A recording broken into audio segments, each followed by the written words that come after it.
अखंड मंडलाकरम व्याप्तेंचराचरम तत्पदम दर्शितम तस्मै श्री गुरुवे नमः। कि कौन पूछता था मुझे तेरी बंदगी से पहले, मैं तो बुझा हुआ दीपक था तुझसे मिलने के पहले। जिसको ढूंढने में उम्र भर परेशान हुआ हूँ, जब वो मिला तो बोला तू मुझे कहाँ ढूंढता है, मैं तो तू ही हूँ। इंसान बाहर भटक रहा है, अब है भीतर ही। जैसे कस्तूरी रहती सुधामृग में, ढूंढे चारों ओर, खड़ा प्रभु तेरे भीतर, तू ढूंढे किस ओर। तुम परमात्मा और मालिक हमारे भीतर ही है। जब हम भीतर घुसेंगे तो हमें उसका दीदार हो जाएगा। अब भीतर ध्यान के द्वारा भीतर प्रवेश किया जा सकता है। ये संसार क्या है? एक आटा चक्की है, सब पीस रहे हैं। आटा चक्की में बचता कौन है? जो किल्ले से लगा रहता है, बाकी पीस जाते हैं। किल्ला परमात्मा है, जिसने परमात्मा को पकड़ लिया वो बच जाता है, बाकी पीस जाते हैं। जल रहा है संसार, झड़ झड़ पड़े अंगार, असंत न होते जगत में, जल मरता संसार। हर मजहब में कोई न कोई पीर पैगंबर हुए हैं और सबने ज्ञान को उपदेश दिया है, सबने प्रेम का उपदेश दिया है। प्रेम ही परमात्मा है। जो यह जान लेता है वो परमात्मा वाला हो जाता है। हर जीव जंतु प्रेम का भूखा है, हर इंसान प्रेम का भूखा है, सभी दूसरे प्रेम चाहिए। प्रेम के अभाव में ही परिवार टूट रहा है, समाज टूट रहा है, देश टूट रहा है, एक दूसरे लोग नफरत घृणा कर रहे हैं। वो जानते हैं कि पराया हुआ है, नहीं, सब एक ही है। हम सब एक परम पिता की संतानें हैं, इस मारे हम सब एक हैं और परमात्मा भी एक है। इंसान कोई जाति नहीं होती है, जाति सिर्फ जानवरों को होती है। वो हाथी, घोड़ा, कुत्ता, बिल्ली, गधा, इनकी शक्लें अलग अलग बनी हुई हैं, लेकिन इंसान कोई जाति नहीं होती है। इंसान सिर्फ इंसान होता है। कहते हैं चोट भरी जो बात सह न सके वो कंकर हो गए, विष भरी जो बात पी गए वो शंकर हो गए। देवताओं ने अमृत पिया तो देव हो गए, और शंकर विष पान करके महादेव हो गए। चोट जो पत्थर ने सह सका वो कंकर हो गया, चोट जो पत्थर सह गया वो शंकर हो गया।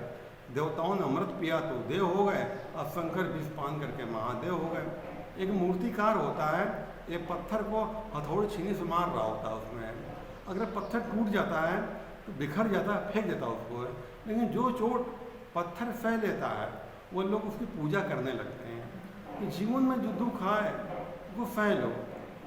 दुनिया में आए तो जीना ही पड़ेगा, और जिंदगी जहर तो पीना ही पड़ेगा। अगर आपको कोई समस्या है तो चिंता मत करो, चिंतन करो। चिंता समस्या जाति कभी नहीं है। चिंता करने से हमारे शरीर विपरीत असर पड़ता है। जो आदमी चिंता करता है उसको नींद उड़ जाती उसकी है, बीपी हाई लो उसका होता है, सर दर्द उसका होता है, पाचन तंत्र गड़बड़ हो जाता है। सिर्फ सोचने विचारने से खाली जो नेगेटिव विचार सोचता है उसका माइंड हमेशा अपसेट रहता है। एक दिन ये सोचो कि परमात्मा ने मुझे बहुत कुछ दिया है, ये दिया वो दिया, तमाम तरह सोचो मुझे बहुत कुछ दिया है मुझे। अब शाम का चेहरा देखो, चेहरा खिलता रहेगा आपका। और एक दिन यह सोचो मुझे ये कमी है, वो कमी, ये नहीं है, वो नहीं है, तमाम तरह विचार उत्पन्न करो, नेगेटिव विचार उत्पन्न करो, देखो शाम तक चेहरा उतर जाएगा आपका। मौन होने के अद्भुत फायदे हैं। जब हम ज़्यादा बोलते हैं, ज़्यादा सोचते हैं, उतना हम तनाव में रहते हैं। तो सोचो उतना जो वाजिब हो। अधिक चिंतन करना शरीर के लिए हमारे हानिकारक होता है। महात्मा बुद्ध के पास एक आदमी आया, वो भगवान ढूंढ रहा था। बहुत समय भगवान मिल नहीं रहे थे उसको, बहुत जगह ढूंढा, उसने तलाश किया। तो किसी ने कहा महात्मा बुद्ध के पास जाओ, और बहुत ज्ञानी आदमी है, परमात्मा को दर्शन करा देंगे आपके। उनके पास जाता है वो, तो कहता है भगवान प्रणाम करता है और कहता है मैं भगवान को ढूंढ रहा हूँ, मुझे मिल नहीं रहे हैं। बुद्ध बोले तुमने परमात्मा कहाँ कहाँ ढूंढा? वो बोलता मैंने हर जगह ढूंढा उसको। तीर्थ गया हमने, कई मंदिरों में गया, कई गुरुओं से मिला, तपस्या की, लेकिन भगवान दीदार कहीं हुए नहीं मुझको। बुद्ध बोलते हैं तुम कल मेरे पास आओ 4 बजे, मैं तुम्हें भगवान को दिखा दूंगा। चला जाता है। दूसरे दिन जब 4 बजे के पहले ही महात्मा बुद्ध अपने कुटिया के बाहर कुछ ढूंढने लगते हैं। उनके चेले कहते हैं प्रभु क्या ढूंढ रहे हैं? बुद्ध बोले मेरा मोती गिर गया है, मैं उसको ढूंढ रहा हूँ। वो ढूंढने लगते हैं, तब तक वो आ जाता है, अब प्रणाम करता है, और कहता आपने मुझे भगवान को दिखाने के लिए कहा था, कोई ढूंढ रहा है, कुछ खो गया आपका क्या? बुद्ध बोले हाँ मेरा सफ़ेद मोती जो है गिर गया है, मैं उसको ढूंढ रहा हूँ। तो वो भी ढूंढवाने लगता है। काफ़ी देर हो जाती है, जब उसको नहीं मिलता है फिर बुद्ध के पास आता है। अब पूछता है आप बताएं याद करके मोती गिरा कहाँ पर आपका? बुद्ध बोले मेरा मोती कुटिया के भीतर गिरा है। अब वो गुस्सा आ जाता है, कहना कैसे इंसान हो आप, कैसे महात्मा हो? मोती गिरा है भीतर और ढूंढवा बाहर रहे हो, कहाँ से मिलेगा? आप खुद ही अकल नहीं, हमें अकल क्या दोगे? बुद्ध बोले मैं तुमसे तो यही कह रहा हूँ, जो भीतर है उसको बाहर कहाँ तुम ढूंढ रहे हो? वो बोला मैं समझा नहीं। बुद्ध बोले उससे अपने आप को जानो, उसको तुम जान जाओगे। कहता मैं अपने आप को जानता हूँ, मेरा नाम ये है, मेरे बाप का नाम ये, मैं यहाँ पे रहता हूँ।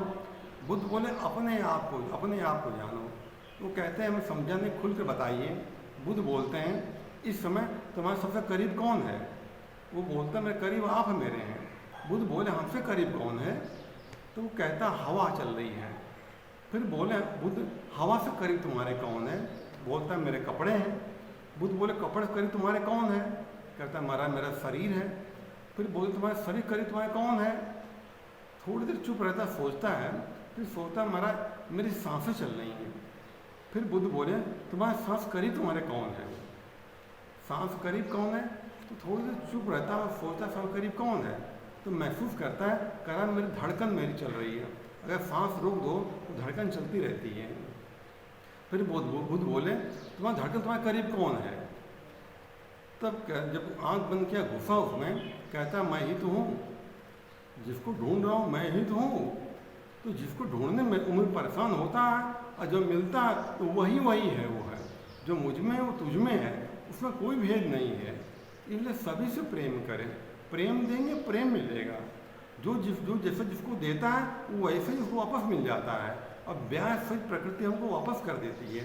कोई आदमी जा रहा हो उससे प्रेम से बोलेंगे, प्रेम से बात करेगा आपको। अगर उससे गाली देंगे तो गाली से बात करेगा। हमारा दिया हुआ हमको वापस मिल जाता है। इसलिए वशिष्ठ गुरु भरत से कहते हैं सुनो भरत भाभी प्रबल बिलक को मुन्ना जीवन मरण हानि लाभ अपयस विधि हाथ है। अब विधि क्या है? भगवान नहीं है, हमारा कर्म विधाता है। हमने जो किया वो हमको मिला, बुरा किया, अच्छा किया, अच्छा मिला। जो हमने पेड़ बोया उसी का हम लोग फल खा रहे हैं। चलिए अब योगा का टाइम हो चुका है, अब हम लोग योगा शुरू करते हैं। धन्यवाद सबका।